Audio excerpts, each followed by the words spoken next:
What is self-discipline anyway? There are many definitions of self-discipline, but I prefer one supplied by the American philosopher and writer Albert Hubbard. He said self-discipline is the ability to do what you have to do when you have to do it, whether you feel like it or not. Self-discipline is a crucial life skill that enables you to succeed in anything you choose to do. Again, this does not necessarily have to do with money. This can involve your relationships. This can also involve your health. As you probably already know, if you're like most Americans, losing weight is no joke. It requires a tremendous amount of self-discipline because, hey, let's face it, when given a choice, we'd rather eat pizza. We'd rather chomp down on a burger or enjoy some fried chicken. But it takes a lot of discipline to eat salad day after day. Self-discipline enables you to focus. When you are self-disciplined, you learn how to keep your focus trained on your priorities. You decide on your goals and you prioritize what the most important thing is on a day-to-day basis. Once you're able to do that, your self-discipline then kicks in and you're able to zero in on that day after day. Your thoughts, your words, and your actions flow towards that goal. Of course, you're doing many other things, but there is a recurring theme in your life.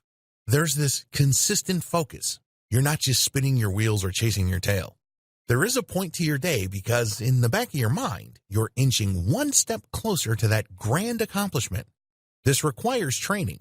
It also requires the ability to say no to shallow temptations and shortcuts. There are plenty of those. In fact, there are too many.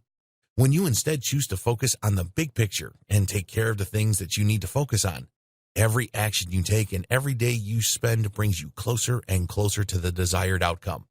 Now, this doesn't mean that your journey is going to be faster. This doesn't mean that your journey will be smooth or everything will be easy.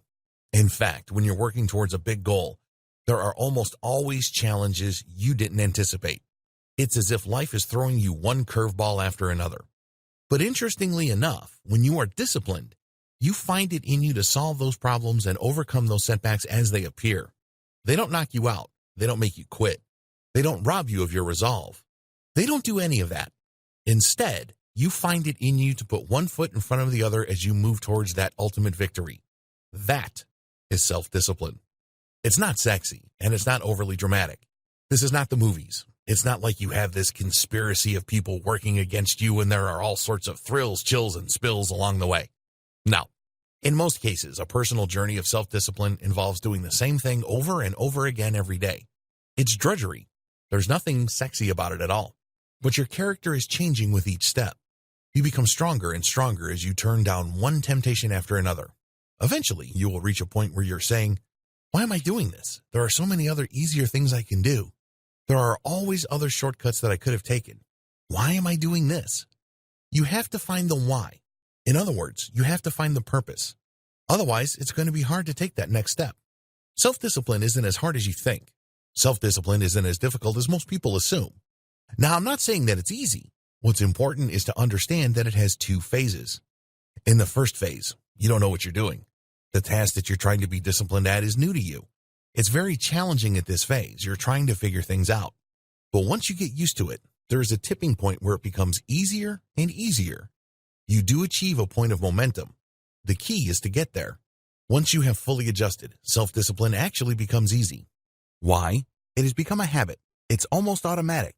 By that point, it didn't really matter what my feelings were. It didn't really matter how inconvenient it was. It had become a part of me. This is the power of self-discipline. Self-discipline is easier than you think once you pass that point of momentum. Self-discipline is a choice. There's a common misconception that some people are just born with self-discipline and most others are not. That's wrong. Self-discipline is a choice. Do you think a lot of the self-disciplined people out there who achieve victory after victory were born that way? Absolutely not. Often it took them crushing defeat to wake up from their old mindsets and choose a more disciplined approach to their life. The good news is if they can do it, you can do it too. Self-discipline awakens your emotional nature. A lot of people are under the impression that there's really no space for emotion, insight, and intuition in self-discipline. They view it as some sort of automatic, almost mechanistic process. They think that it's soulless. They think that all you need is an iron will. Boy, are these people wrong. If you think about it, self-discipline is really the intuition of understanding, interpreting, and managing your own emotions. There's a reason why you would rather take things easy. This is your emotional side. It's always tugging at you. It's trying to hold you back and drag you down. There's a lot of space for emotion here because you're managing your emotional states. And the first part to this is simply becoming aware.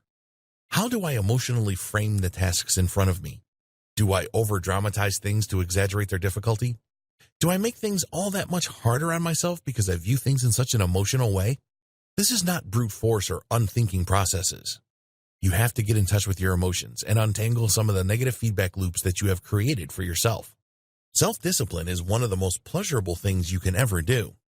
I know this is probably going to make you rub your eyes in disbelief, but the truth is there's a lot of pleasure in self-discipline. We often associate it with some sort of punishment. After all, we're restricting our lifestyle. We're doing one thing instead of the most pleasurable things that just pop up. We feel that we don't have any freedom. But the truth is, self-discipline enables you to enjoy the best things in life in their proper timing and context. With self-discipline, you would know how to provide for yourself and achieve the kind of life you want for yourself and your loved ones. This creates a platform for enjoying the rest of your life. Let's put it this way. Somebody who is disciplined in their career, who reach the highest ranks of their chosen corporate ladder, probably end up with a larger nest egg than everybody else. This enables them to travel the world, take art classes, publish a book or two, and otherwise live life to the fullest. How come? They paid their dues. So instead of looking at self-discipline as a punishment in and of itself, look at it for what it is, a gateway to greater pleasures.